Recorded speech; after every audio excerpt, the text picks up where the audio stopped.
U.S. President Donald Trump says Japan's military will help U.S. forces deal with complex threats in Asia and beyond as it upgrades its abilities to operate further from home. He spoke after inspecting Japan's largest warship, a helicopter carrier, which will be refitted to handle short takeoff and vertical landing jets. Mr. Trump has ended a 4-day state visit, and that was meant to showcase the U.S.-Japan alliance.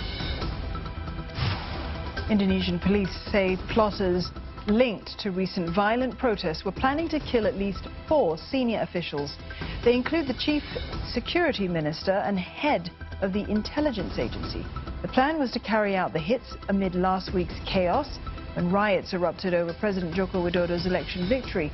6 people have been arrested for accepting payment for the failed assassination bids. The death toll on Mount Everest has risen to 11 for this climbing season.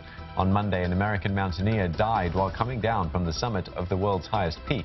Some trekkers have blamed the overcrowding on the mountain on the inexperienced climbers and the record 381 permits issued by Nepalese authorities. And this has resulted in long queues near the summit, with many climbers running out of oxygen while waiting in line. This year's Everest climbing season is expected to close this week, but it is already the 4th deadliest on record.